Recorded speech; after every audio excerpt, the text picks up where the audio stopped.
Friends, ನೀವು ನೋಡ್ತಾ ಇದ್ರ all in one tips channel. Friends, ಇವತ್ತಿನ ವಿಡಿಯೋದಲ್ಲಿ ಕೆಲವೊಂದು ಯೂಸ್ಫುಲ್ ಟಿಪ್ಸ್ಗಳನ್ನು ತಿಳಿಸ್ತಾ ಇದ್ದೀನಿ. ಡೈಲಿ ನೀವು ಕಿಚನ್ ಟಿಪ್ಸ್ಗಳು, ಕ್ಲೀನಿಂಗ್ ಟಿಪ್ಸ್ಗಳನ್ನೇ ತಿಳಿಸ್ತೀರಾ, ಹೆಲ್ತಿ ಆದಂಥ ಟಿಪ್ಸ್ಗಳನ್ನು ತಿಳಿಸಿ ಅಂತ ಕೇಳಿದ್ರಿ. ಸೊ ಹಾಗಾಗಿ ಇವತ್ತಿನ ವಿಡಿಯೋದಲ್ಲಿ ಆ ಒಂದು ಟಿಪ್ಸ್ ಕೂಡ ತಿಳಿಸ್ತಾ ಇದ್ದೀನಿ. ಸೊ ಫ್ರೆಂಡ್ಸ್, ಬನ್ನಿ ಹಾಗಾದರೆ ತಡ ಮಾಡ್ದೇನೆ ವಿಡಿಯೋನ ಸ್ಟಾರ್ಟ್ ಮಾಡೋಣ. ವಿಡಿಯೋನ ಎಲ್ಲಿ ಸ್ಕಿಪ್ ಮಾಡದೆ ನೋಡಿ. ಈ ಎಲ್ಲ ಟಿಪ್ಸ್ಗಳು ನಿಮಗೆ ಖಂಡಿತ ಯೂಸ್ಫುಲ್ ಆಗುತ್ತೆ, ಓಕೆನಾ? ಸೊ ಫ್ರೆಂಡ್ಸ್, ಬನ್ನಿ ಮೊದಲೇ ಟಿಪ್ ಯಾವುದಂತೇಳಿ ನೋಡ್ಕೊಂಡು ಬರೋಣ. ಸೊ ಈ ರೀತಿ ನಾವು ಸೋಜಿ ಪ್ಯಾಕೆಟ್ಗಳನ್ನು ಗ್ರೋಸರಿಯಲ್ಲಿ ತಂದೆ ತರ್ತೀವಿ. ಸೊ 15 ಡೇಸ್ಗಿನ್ನ ಜಾಸ್ತಿ ದಿನ ಇಟ್ಬಿಟ್ರೆ ಇದರಲ್ಲಿ ಹುಳುಗಳು ಸೇರ್ಕೊಳ್ಳೋದು, ನುಸಿ ಆಗೋದು ಆ ರೀತಿ ಆಗ್ತಾ ಇರುತ್ತೆ. ಇವಾಗ ಸ್ವಲ್ಪ ಕೂಲ್ ವೆದರ್ ಇರೋದ್ರಿಂದ ಈ ಒಂದು ಪ್ರಾಬ್ಲಮ್ ಜಾಸ್ತಿ ಆಗುತ್ತೆ ಅಂತಲೇ ಹೇಳ್ಬೋದು. ಸೊ ಅವಾಗ ನಾವು ಇದನ್ನು ಹೇಗೆ ಸ್ಟೋರ್ ಮಾಡೋದು, ಹುಳುಗಳು ಬೀಳದೆ ಹಾಗೆ ಅಂತೇಳಿ ಈ ಒಂದು ಟಿಪ್ಸ್ನ ತಿಳಿಸ್ತಾ ಇದ್ದೀನಿ. ಸೊ ಇಲ್ಲಿ ನೋಡ್ತಾ ಇದ್ದೀರಾ, ನಾವು ತಂದಂಥ ಈ ಒಂದು ಬಾಂಬೆ ರವನ ಒಂದ್ಸರಿ ಈ ರೀತಿ ಪ್ಯಾನನ್ನು ಬಿಸಿ ಮಾಡಿಕೊಂಡು ಒಂದು ಸ್ವಲ್ಪ ಲೈಟಾಗಿ ಘಮ ಬರೋವರೆಗೂ ಈ ಒಂದು ರವೆನ ಫ್ರೈ ಮಾಡ್ಕೊಳ್ಬೇಕು. ಈ ರೀತಿ ಫ್ರೈ ಮಾಡಿಕೊಂಡು ನೀವು 2 ಮಂತ್ಸ್ ಇಟ್ರು ಇದರಲ್ಲಿ ಹುಳು ಆಗಿರ್ಬೋದು, ನುಸಿ ಆಗಿರ್ಬೋದು ಸೇರ್ಕೊಳ್ಳೋದಿಲ್ಲ. ಇದನ್ನ ನಂತರ ಕೂಲ್ ಆದ್ಮೇಲೆ ಒಂದು ಏರ್ ಕಂಟೈನರ್ ಬಾಕ್ಸ್ ಅಲ್ಲಿ ಹಾಕಿ ಸ್ಟೋರ್ ಮಾಡಬಹುದು. ನೀವು ಈ ರೀತಿ ಮಾಡೋದಕ್ಕಾಗಲ್ಲ ಅಂದ್ರೆ ನೀವು ತಂದ ತಕ್ಷಣ ಇದನ್ನ ಫ್ರಿಡ್ಜ್ ಅಲ್ಲಿ ಇಟ್ಕೊಂಡ್ರು ಕೂಡ ಹುಳು ಆಗಿರ್ಬೋದು, ನುಸಿ ಏನು ಸೇರ್ಕೊಳ್ಳೋದಿಲ್ಲ. ತುಂಬಾ ದಿನಗಳ ಕಾಲ ಈ ಸೂಜಿ ಬಾಂಬೆ ರವ ಫ್ರೆಶ್ ಆಗಿರುತ್ತೆ. ಸೊ ಈ ಒಂದು ಟಿಪ್ಸ್ ಕೂಡ ಈ ಒಂದು ಸೀಸನ್ ಅಲ್ಲಿ ಖಂಡಿತ ಯೂಸ್ಫುಲ್ ಆಗುತ್ತೆ. ಒಂದ್ಸರಿ ಟ್ರೈ ಮಾಡಿ ನೋಡಿ, ಓಕೆನಾ? ಸೊ ನೆಕ್ಸ್ಟ್ ಟಿಪ್ ಬಂದು ಇಲ್ಲಿ ನೋಡ್ತಾ ಇರ್ಬೋದು, ಈ ರೀತಿ ಆಯಿಲಿ ಆಗಿರುವಂತಹ ಪಾತ್ರೆಗಳನ್ನು ನಾವು ಸಾಬೂನು ಇಲ್ಲಾರ್ದೇ ಯಾವ ರೀತಿ ಕ್ಲೀನ್ ಮಾಡ್ಕೊಳ್ಳೋದು ಅಂತೇಳಿ ತೋರಿಸ್ತಾ ಇದ್ದೀನಿ. ಈ ರೀತಿ ಕ್ಲೀನ್ ಮಾಡ್ಕೊಳ್ಳೋದ್ರಿಂದ ನೀವು ತುಂಬ ಟೈಮ್ನ ಉಳಿಸ್ಬೋದು.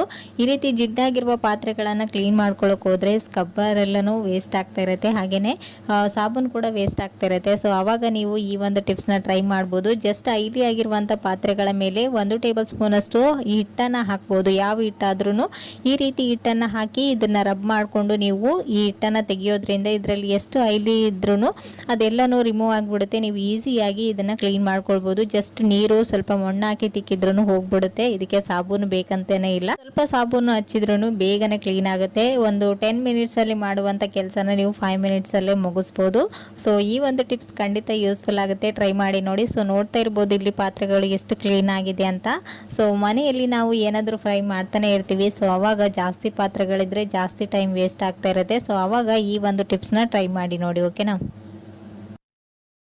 ಸೊ ನೆಕ್ಸ್ಟ್ ಟಿಪ್ ಬಂದು ಇಲ್ಲಿ ನೋಡ್ತಾ ಇರ್ಬೋದು, ಎಲ್ಲರ ಮನೆಯಲ್ಲಿ ಈ ಪ್ರಾಬ್ಲಮ್ ಇದ್ದೇ ಇರುತ್ತೆ ಅಂತಲೇ ಹೇಳ್ಬೋದು. ಯಾಕಂದರೆ ಮಿಕ್ಸಿ ಜಾರ್ಗಳಲ್ಲಿ ರಬ್ಬರ್ನ ಹಾಕೋದ್ರಿಂದ ನೀವು ಈ ಒಂದು ಪ್ರಾಬ್ಲಮ್ಸ್ನ ಸಾಲ್ವ್ ಮಾಡ್ಬೋದು. ಅದು ಹೇಗೆ ಅಂತೇಳಿ ತೋರಿಸ್ತಾ ಇದ್ದೀನಿ. ಇಲ್ಲಿ ನೋಡ್ತಾ ಇದ್ರೆ ಈ ರೀತಿ ಮಿಕ್ಸಿ ಜಾರ್ ಕ್ಯಾಪ್ಗಳಿಗೆ ರಬ್ಬರನ್ನು ಕೊಟ್ಟಿರ್ತಾರೆ. ಈ ರೀತಿ ರಬ್ಬರ್ ಇರುವಂಥ ಕ್ಯಾಪನ್ನು ಇಡೋದ್ರಿಂದ ಅದರಲ್ಲಿ ಹಾಕುವಂಥ ಚಟ್ನಿ ಆಗಿರ್ಬೋದು, ಪುಡಿ ಆಗಿರ್ಬೋದು ಔಟ್ಸೈಡ್ ಏನೂ ಬರೋದಿಲ್ಲ.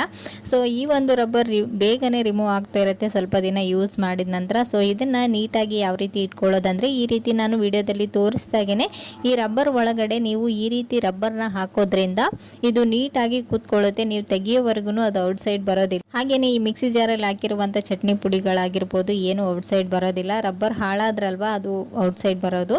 ಸೊ ಈ ರೀತಿ ನೀವು ರಬ್ಬರ್ನ ಹಾಕಿ ಇಟ್ಕೊಳ್ಳೋದ್ರಿಂದ ಇದು ತುಂಬಾ ಸೇಫ್ ಆಗಿರುತ್ತೆ. ಒಂದ್ಸರಿ ಟ್ರೈ ಮಾಡಿ ನೋಡಿ, ಓಕೆನಾ? ಸೊ ನೋಡ್ತಾ ಇರ್ಬೋದು ವಿಡಿಯೋದಲ್ಲಿ ಈ ರೀತಿ ಹಾಕಿ ನೀವು ಕ್ಲೋಸ್ ಮಾಡೋದ್ರಿಂದ ಮಿಕ್ಸಿ ಜಾರ್ ಕ್ಯಾಪ್ ತುಂಬಾ ನೀಟಾಗಿ ಕೂತ್ಕೊಳ್ಳುತ್ತೆ. ಸೊ ಯಾರಿಗೆಲ್ಲ ಈ ಒಂದು ಟಿಪ್ಸ್ ಯೂಸ್ಫುಲ್ ಆಯ್ತು ಅಂತಲೂ ಕೂಡ ಕಮೆಂಟಲ್ಲಿ ತಿಳಿಸಿ. ಸೊ ನೆಕ್ಸ್ಟ್ ಟಿಪ್ ಬಂದು ಇಲ್ಲಿ ನೋಡ್ತಾ ಇರ್ಬೋದು, ಈ ರೀತಿ ಅವಲಕ್ಕಿಗಳನ್ನು ನಾವು ಸ್ನ್ಯಾಕ್ಸ್ ಮಾಡೋದಕ್ಕೆ ಅಥವಾ ಬ್ರೇಕ್ಫಾಸ್ಟ್ನ ರೆಡಿ ಮಾಡ್ಕೊಳ್ಳೋದಕ್ಕೆ ತೊಗೊಂಡು ಬಂದಿರ್ತೀವಿ. ಸ್ವಲ್ಪ ಯೂಸ್ ಮಾಡಿ ಹಾಗೇನೆ ಬಿಟ್ಬಿಟ್ರೆ ಇದರಲ್ಲಿ ಉಂಡೆ ಕಟ್ಟೋದು, ಹುಳುಗಳು ಸೇರ್ಕೊಳ್ತಾ ಇರುತ್ತೆ. ಇವಾಗ ಸ್ವಲ್ಪ ಕೂಲ್ ವೆದರ್ ಇರೋದ್ರಿಂದ ಇದು ಸ್ಮೂತ್ ಆಗಿಬಿಟ್ರೆ ಅಂತೂ ಇದರ ಟೇಸ್ಟ್ ಹಾಳಾಗ್ತಾ ಇರುತ್ತೆ. ಸೊ ಆವಾಗ ನೀವು ಈ ರೀತಿ ಇಟ್ಕೊಳ್ಳೋದು ಬೆಸ್ಟು.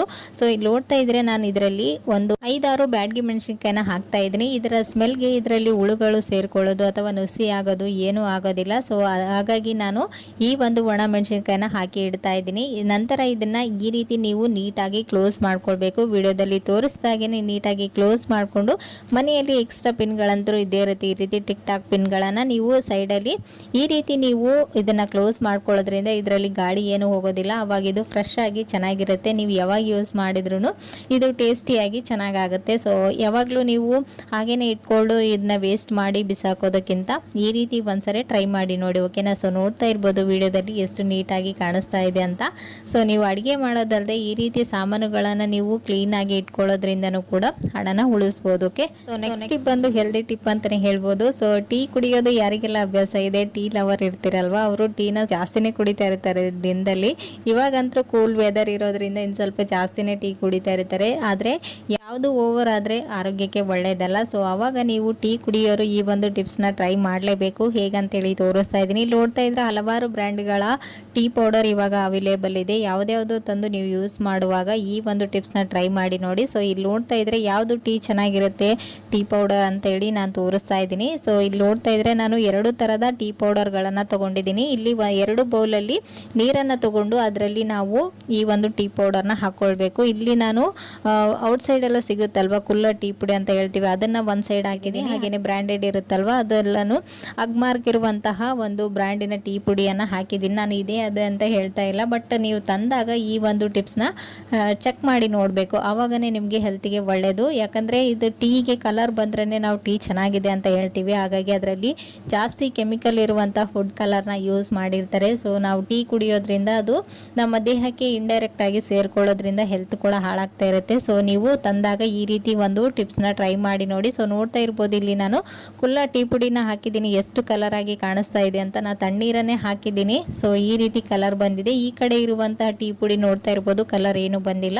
ಸೊ ಈ ರೀತಿ ಇತ್ತಂದರೆ ಅದೇ ಟೀ ಪುಡಿನ ನೀವು ಯೂಸ್ ಮಾಡ್ಬೋದು. ಹೆಲ್ತಿಗೂ ಕೂಡ ತುಂಬಾ ಒಳ್ಳೆಯದು. ಓಕೆನಾ. ಸೊ ಟೀ ಜಾಸ್ತಿ ಕುಡಿಯೋರು ಯಾರೆಲ್ಲ ಇದ್ದೀರಿ, ಸೊ ಈ ಒಂದು ಟಿಪ್ಸ್ನ ಖಂಡಿತ ಯೂಸ್ಫುಲ್ ಆಗುತ್ತೆ, ಟ್ರೈ ಮಾಡಿ ನೋಡಿ. ಓಕೆನಾ. ಸೊ ಫ್ರೆಂಡ್ಸ್ ನೋಡಿದ್ರಲ್ವಾ, ಇವತ್ತಿನ ಈ ಎಲ್ಲ ಟಿಪ್ಸ್ಗಳು ನಿಮಗೆ ಖಂಡಿತ ಯೂಸ್ಫುಲ್ ಆಯ್ತು ಅಂತ ಅಂದ್ಕೊಂಡಿದ್ದೀನಿ. ಯೂಸ್ಫುಲ್ ಆದರೆ ಪ್ಲೀಸ್ ಒಂದು ಲೈಕ್ ಕೊಡೋದನ್ನು ಮರಿಬೇಡಿ. ಮತ್ತು ನಾಳೆ ಹೊಸ ಟಿಪ್ಸ್ಗಳೊಂದಿಗೆ ಮತ್ತೆ ನಿಮ್ಮನ್ನ ಮೀಟ್ ಮಾಡ್ತೀನಿ ಫ್ರೆಂಡ್ಸ್. ಅಲ್ಲಿವರೆಗೂ ಟೇಕ್ ಕೇರ್, ಬಾಯ್.